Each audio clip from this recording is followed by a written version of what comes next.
Bonjour à toutes et à tous. Aujourd'hui, on va s'attaquer à une question de base en français, mais qui est super importante. Comment on fait pour parler des métiers, des professions? Allez, c'est parti, on plonge directement dans le vif du sujet. Alors, notre point de départ, c'est ce document. On va s'en servir comme guide parce qu'il est plein d'exemples très concrets qui vont nous aider à tout comprendre. Regardons un peu comment il est fait. Voilà, la question essentielle. Parce qu'il ne suffit pas d'apprendre une liste de mots comme docteur ou professeur.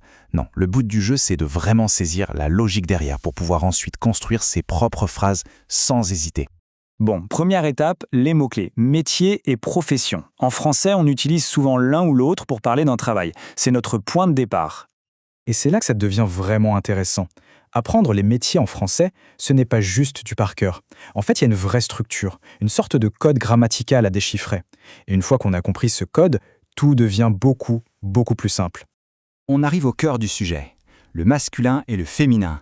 C'est un concept absolument central en français, et pour les noms de métiers, c'est particulièrement visible. Donc, le point crucial à retenir, c'est ça. Le mot qu'on utilise pour une profession va souvent changer. Il s'adapte en fonction du genre de la personne. Pour que ce soit bien clair, rien de tel qu'un exemple tout simple. Regardez bien.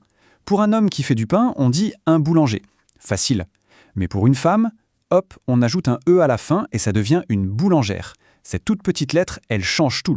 C'est ce modèle qu'on va retrouver très souvent.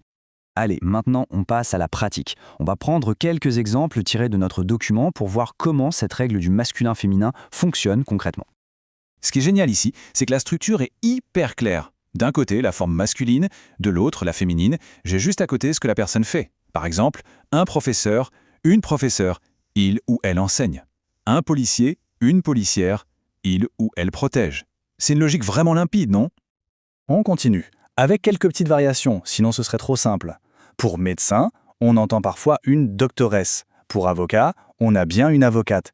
Mais attention, regardez secrétaire, le mot en lui-même ne change pas. C'est l'article, un ou une, qui nous dit si c'est un homme ou une femme. C'est une de ces petites exceptions à connaître. Voilà qui illustre parfaitement la deuxième partie de notre structure. Une fois qu'on a le bon mot pour la profession, on ajoute simplement le verbe qui décrit ce que la personne fait. Une bouchère coupe la viande. C'est direct, c'est efficace. Ok, maintenant qu'on est à l'aise avec les noms de métiers, on va élargir un peu le vocabulaire pour parler de l'environnement de travail en général. Ici, on a 3 termes vraiment essentiels.